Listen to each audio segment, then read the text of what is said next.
Hello students, Vande Mataram. Welcome to all of you in this session number 1 of chapter number 14 जिसका नाम है Ecosystem and this chapter is included within the last unit जिसका नाम है Ecology.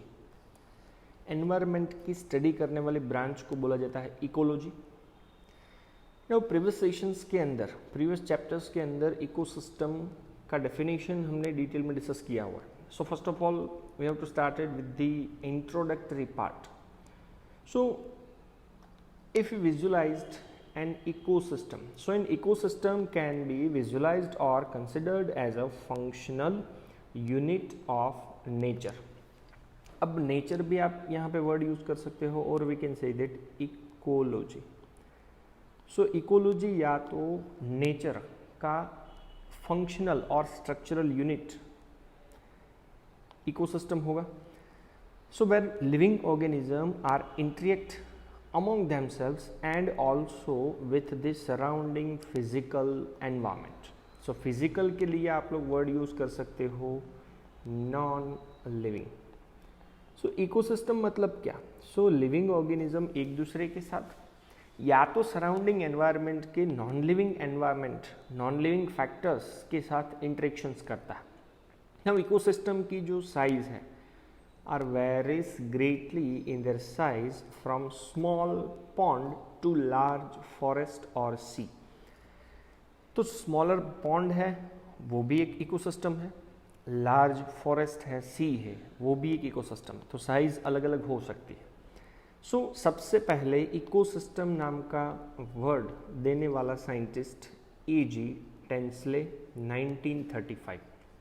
तो उन्होंने ecosystem को कैसे डिफाइन किया था? वो define ecosystem is resulting from the interaction of all living and non living factors. कि लिविंग और नॉन लिविंग, बायोटिक और एबायोटिक फैक्टर्स के बीच में होने वाले इंटरेक्शन से बनने वाले सिस्टम को बोला जाता है ecosystem.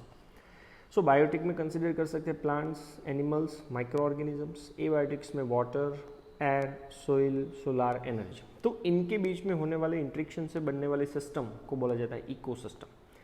Now both the components, कौन कौन से कंपोनेंट्स? तो भाई abiotic and biotic are linked to each other. तो एबायोटिक और बायोटिक कंपोनेंट एक दूसरे के साथ लिंक होते हैं by the support of energy flow and nutrient cycling.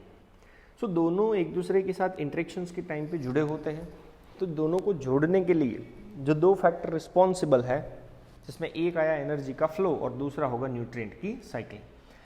तो many ecologists regard the entire biosphere as a global ecosystem. बहुत सारे इकोलॉजिस्ट ये भी कहते हैं कि भाई पूरा का पूरा जो बायोस्फीयर है वो ही एक इकोसिस्टम है, which are composite of all local ecosystem on the earth.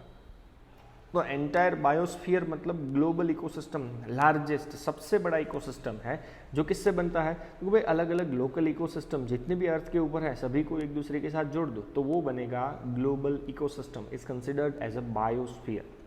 Since this system is too much big and complex to be studied at one time. अब पूरे बायोस्फीयर की इकोसिस्टम को एट अ टाइम स्टडी करना difficult होगा, बहुत ही बड़ा है, complex है. So it is convenient to divide it into the two basic categories. तो उनको स्टडी करने के पर्पज से दो कैटेगरीज में डिवाइड कर दिया गया है, टेरेस्ट्रियल एंड एक्वेटिक. लैंड के ऊपर है टेरेस्ट्रियल, वाटर के ऊपर है एक्वेटिक. अब टेरेस्ट्रियल के एग्जांपल्स तो आपको पता है, forest, grassland and desert are the terrestrial ecosystem. As well as अगर आप वाटर की बात करो, aquatic ecosystem, pond, lake, wetland, river, estuary are some examples of aquatic ecosystem. Estuary का एग्जांपल आपको पता है, ब्रैकिश वाटर जहाँ पे होता है, फ्रेश वाटर और मरीन वाटर का mixture. Even crop field and aquarium. तो ये क्रॉप फील्ड और aquarium may also considered as a man-made ecosystem. तो ऊपर जो दोनों मैंने टाइप बताए थे वो दोनों के दोनों आप किसके अंदर कंसिडर कर सकते हो? With in the natural ecosystem. whereas crop का फील्ड है, एक्वेरियम है, वो मैन मेड इकोसिस्टम है. So we will first look at the structure of ecosystem in order to appreciate. तो इकोसिस्टम का स्ट्रक्चर्स हमें डिस्कस करना है in order to appreciate its input, मतलब उसकी प्रोडक्टिविटी कितनी है। चलो, तो ऑटोट्रॉप्स खुद फोटोसिंथेसिस नाम के प्रोसेस से फूड बनाएगा। अब खुद के पास जो एनर्जी है उसको ट्रांसफर कैसे करेगा? सो transfer of food energy in the form of food chain, food web, nutrient cycling, and last one is the output. Output का मतलब है ऑर्गेनिज्म के डेथ के बाद डिग्रेडेशन और एनर्जी का लॉस कैसे होता है। सो मेन इकोसिस्टम के स्ट्रक्चर्स के अंदर ये सब पॉइंट्स हमें डिस्कस करने हैं। We will also look at the relationship, cycles, chains, webs that are created as a result of this energy flow within the system and their interrelationship. Cycles, chain, webs के बीच में क्या relationship है, और इन दोनों या तो इन तीनों वर्ड के एक दूसरे से जुड़ने से, क्यों तीनों वर्ड एक दूसरे से जुड़े जाते हैं? Because of the energy flow within the system और उनके बीच का interrelationship. So as I earlier says that कि ecosystem is considered as a structural and functional unit of ecology. So each and every ecosystem is maintained and remain healthy due to the energy flow. जैसे मैंने पहले ही बताया था, हर एक ecosystem की एक basic requirement क्या है? एनर्जी का फ्लो। अब मेजॉरिटी नंबर ऑफ इकोसिस्टम की अगर आप बात करो तो एनर्जी का मेन सोर्स कौन होता है? Only son. तो सन में से आने वाली एनर्जी को कौन यूज़ करता है? तो भाई autotroph convert solar energy into the chemical energy, और ये केमिकल एनर्जी से क्या बनता है? भाई वो फूड। ना जो भी फूड ऑटोट्रॉफ्स ने बनाया है, this food are used as a food by heterotrophs through different trophic level, मतलब फूड के अलग अलग लेवल के थ्रू हेटेरोट्रॉफ्स ऑटोट्रॉफ्स ने बनाए हुए फूड को कंज्यूम करेगा। सो आपने देखा कि फूड पहले सन में था, सन में से ऑटोट्रॉफ्स में आया, ऑटोट्रॉफ्स में से हेटेरोट्रॉफ्स में, and if we considered food is equal to energy, तो फूड का फ्लो हो रहा है, या तो हम लोग बोल सकते हैं is considered as a energy flow. तो पहले ही मैंने इकोसिस्टम के टाइप्स आपको बताए। सो सबसे बड़ा इकोसिस्टम, जाइंट इकोसिस्टम है बायोस्फीयर, जिसके अंदर छोटी छोटी बहुत सारे इकोसिस्टम कंसिडर्ड कर सकते हैं। सो इकोसिस्टम के बेसिक दो टाइप्स आपको मैंने पहले ही बताया। ये आपको स्क्रीन के ऊपर इकोसिस्टम का एक एग्जाम्पल दिख रहा है। सो पहला है natural ecosystem which are operated by natural condition without any interference by man, कि नेचुरल कंडीशन से ऑपरेट होगा जिसमें ह्यूमन बॉडी का कोई इंटरफियरेंस नहीं होगा। So natural ecosystem based upon their particular kinds of habitat. ये पर्टिकुलर काइंड्स ऑफ हैबिटेट को ध्यान में रखते हुए नेचुरल इकोसिस्टम को दो ग्रुप में डिवाइड किया जाता है। First one is the terrestrial ecosystem and second one is the aquatic ecosystem. तो टेरेस्ट्रियल के एग्जांपल जैसे मैंने पहले दिए थे, फॉरेस्ट, ग्रासलैंड एंड डेजर्ट। और एक्वेटिक, तो एक्वेटिक अगेन दो पोर्शन में डिवाइड किया जाता है, फ्रेश वाटर और दूसरा marine water. Now fresh water के अंदर में भी पॉसिबल है water are non stagnant. Non stagnant का मतलब है नॉन स्टेटिक, नॉट स्टेबल। तो वो वाटर कैसा होगा? रनिंग वाटर होगा, as like spring, stream and river, कि भाई वाटर एक जगह से आएगा और दूसरी जगह पे मूव होगा। बट फ्रेश वाटर के अंदर दूसरा स्टेगनेंट वाटर से बनने वाला भी इकोसिस्टम हो सकता है। Means we can say that standing water और स्टैटिक वाटर, लेक और पॉन्ड। और मराइन इकोसिस्टम की बात करो, सो मराइन इकोसिस्टम के एग्जांपल्स है ओशन, सी एंड इस्चुरी। जैसे मैंने आपको पहले ही बताया, इस्चुरी का मतलब है ऐसा एरिया जहाँ पे फ्रेश वाटर और मराइन वाटर मिक्स होता हो, और वो वाटर का नाम है ब्रैकिश वाटर। सो ये आपको जस्ट टेबल के फॉर्म में इकोसिस्टम के अलग अलग टाइप्स दिए गए हैं, terrestrial, aquatic and manmade ecosystem. Same to same types of ecosystem यहाँ पे भी आप लोगों को वही दिख रहा, ये फॉरेस्ट, ग्रासलैंड, डेजर्ट, और एक टाइप आएगा मैन इंजीनियर्ड, फ्रेश वाटर है, मराइन वाटर है। और इसके अंदर आपको सिंपल वे में एनर्जी का फ्लो भी दिख रहा है कि भाई सन से एनर्जी आई प्रोड्यूसर से वो एनर्जी कंज्यूमर के पास आएगी, कंज्यूमर से डीकम्पोजर के पास आती है। और दूसरा जो एरो है वो है मिनरल्स का। सो मिनरल्स प्रोड्यूसर के पास कहाँ से आते हैं? तो भाई प्रोड्यूसर उसको सोइल में से एब्जॉर्ब करता है। देन आफ्टर उसको कंज्यूमर से डिकम्पोजर प्रोड्यूसर कंज्यूमर सबकी बॉडी को डिकम्पोज करके फिर से वो न्यूट्रिएंट सोइल के अंदर डाल देता है। ओके, ये पहला इकोसिस्टम का टाइप हमने डिस्कस किया, नेचुरल। सेकंड है आर्टिफिशियल इकोसिस्टम, एंथ्रोपोजेनिक और man engineer, maintain artificially by the man, and natural balance होगा वो रेगुलरली डिस्टर्ब होता रहता है। जैसे कि एग्जांपल्स आपको दिख रहे हैं, वीट है, राइस फील्ड है, नर्सरी, पोल्ट्री फार्म, ये सब एग्जांपल्स है आर्टिफिशियल या तो मैन मेड इकोसिस्टम के। Now structure and functions of ecosystem. So कोई भी इकोसिस्टम कैसे बनती है? So as I earlier says that कि ecosystem is obtain by systematic physical organization of abiotic and biotic component of that particular ecosystem, कि वो ecosystem के biotic और abiotic component का physical organizations करो तब बनता है ecosystem। तो सबसे पहले हम लोग उसके structures की बात कर लेते हैं। तो first one is the composition of biological community, मतलब किसकी बात चल रही है? लिविंग। तो उसमें स्पीसीज आ सकता है, नंबर्स, उनका बायोमास, लाइफ हिस्ट्री, कैसा उनका डिस्ट्रीब्यूशंस है। Point number 2, quantity and distribution of the non living materials like nutrient and water. तो वाटर की क्वांटिटी, उसका डिस्ट्रीब्यूशन कैसा है, सेकेंड पार्ट।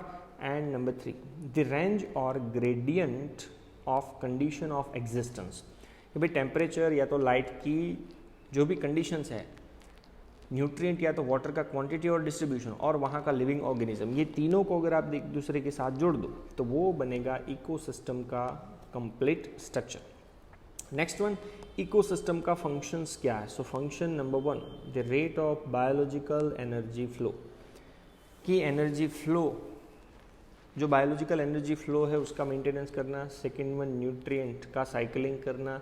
एंड ये दोनों अगर कंप्लीटली परफॉर्म होंगे then we can say that biological और इकोलॉजिकल रेगुलेशंस हो पाएगा।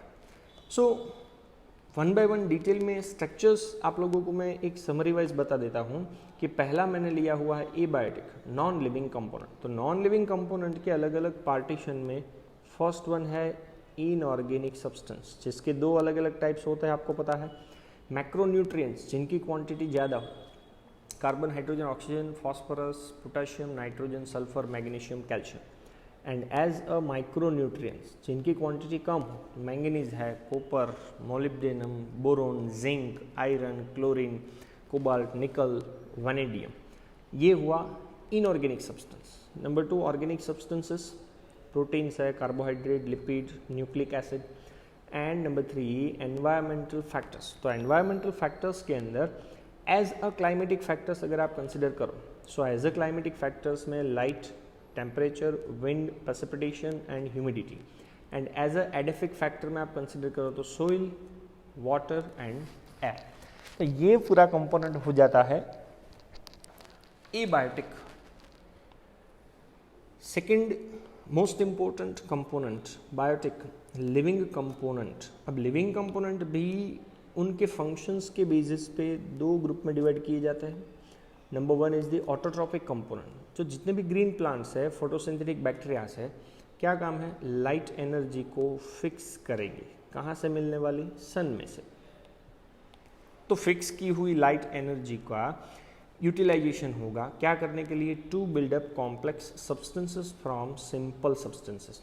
तो सिंपल सब्सटेंसेस तो आपको पहले ही पता है कि भाई CO2,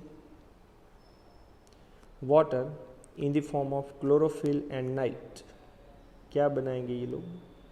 carbohydrate. So food produce करते हैं, इसलिए उनका नाम है प्रोड्यूसर। ओके, सेकेंड ऑर्गेनिजम्स होते हैं हेटेरोट्रॉफिक कंपाउंड। सो कंपोनेंट ज़्यादातर एनिमल और माइक्रो ऑर्गेनिजम्स से बनता है। सो ये हेटेरोट्रॉफिक कंपोनेंट कौन? एनिमल्स और माइक्रो ऑर्गेनिजम्स। उसका काम क्या है? Utilisation, rearrangement and decomposition of complex material अकस। तो जो कॉम्प्लेक्स मटेरियल ऑटोट्रॉप्स ने बनाया है उसका यूटिलाइज करना, उनका रीअरेंजमेंट करना, उनका डिकम्पोजिशन करना। सो उनका काम क्या है? As they consume the matter buildup by producer और ऑटोट्रॉप्स। तो ऑटोट्रॉप्स या तो प्रोड्यूसर ने जो फूड बनाया है उसको कंज्यूम करने का काम करते हैं हेटेरोट्रॉफिक ऑर्गेनिज्म, इसलिए उनका नाम है कंज्यूमर्स। नाउ कंज्यूमर्स भी अलग अलग दो कैटेगरीज में हम लोग डिवाइड करेंगे। जैसे पहला है macro consumer. So consumer which in an order as they occur in a food chain, कि भाई फूड चेन के अंदर जो ऑर्गेनिजम्स को एक सीक्वेंस में अरेंज किया जाता है वो होते हैं मैक्रो कंज्यूमर। जैसे कि हर्बीवोरस है, कार्निवोरस है, ओमनीवोरस। तो herbivorous primary consumer, carnivorous second third consumer हो सकता है, इवन ओमनीवोरस भी सेकेंड और थर्ड कंज्यूमर हो सकता है। अब ये तीनों में से स्पेसिफिकली कार्निवोरस और ओमनीवोरस की बात करो so mainly depend on the herbivorous. ये हुआ macro consumers. After that micro consumers की बात करो सो उनका निकनेम है डिकम्पोजर्स और डेट्राइटिवोरस। कभी कभार उनको सेप्रोट्रॉफ्स के नाम से भी जाना जाता है क्योंकि they are depend on the dead and decaying materials, as example bacterias and fungus. So काम क्या है? Break down the complex compound of dead and decaying material. तो जो भी डेड और डिकेइंग मटेरियल है, फिर चाहे वो हर्बीवोरस का हो, कार्निवोरस का हो, ओमनीवोरस का हो, प्रोड्यूसर का, कॉम्प्लेक्स कंपाउंड जो डेड और डिकेइंग मटेरियल हो उनको तोड़ना, उनमें से थोड़ा बहुत सब्सटेंस वो खुद एब्जॉर्ब करेगा एंड बाकी का इनऑर्गेनिक न्यूट्रिएंट जो है वो सोइल के अंदर रिलीज करेगा and making them available again to the autotrophs. तो वो प्रोड्यूसर को फिर से काम में आ जाएगा। सो आप लोगों को एबायोटिक कंपोनेंट मैंने डिस्कस करवाया, जैसे कि सोलार एनर्जी है, एयर ले लो, वाटर ले लो, टेम्परेचर ले लो। और बायोटिक ऑर्गेनिजम्स की बात करो तो अरेंजमेंट आपको दिख रहा है, प्रोड्यूसर में प्लांट, प्राइमरी कंज्यूमर में हर्बीवोरस, सेकेंडरी कंज्यूमर में स्मॉल कार्निवोरस, टर्शियरी कंज्यूमर में लार्ज कार्निवोरस। ओके, सो ये था डिटेल में इकोसिस्टम का स्ट्रक्चर्स। नेक्स्ट आता है इकोसिस्टम का फंक्शंस क्या है। तो इकोसिस्टम का सबसे पहला फंक्शंस है फ्लो ऑफ एनर्जी। तो एनर्जी कौन से डायरेक्शन में फ्लो होता है? तो आपको पता है सन में से वो आता है प्रोड्यूसर, प्रोड्यूसर को कंज्यूम करता है हर्बीवोरस, हर्बीवोरस से कार्नी या तो ओमनीवोरस और लास्ट में डिकम्पोजर। अब एक जनरल रूल है कि एनर्जी का जो लेवल है ऑलवेज डिक्रीज होता जाता है। कहाँ से कहाँ तक? तो ये आपको रेड कलर का एरो दिख रहा है कि सन से डिकम्पोजर तक आते आते एनर्जी का लेवल ऑलवेज डिक्रीज होता जाता है। उसके पीछे का reason because of loss in the form of heat. अब आपको पता है कि जब एनर्जी एक फॉर्म में से दूसरे फॉर्म में कन्वर्ट होती है तो एनर्जी लॉस हो जाती है। और दूसरा, ऑर्गेनिजम्स भी रेस्पिरेटरी लॉस एनर्जी का करेगा।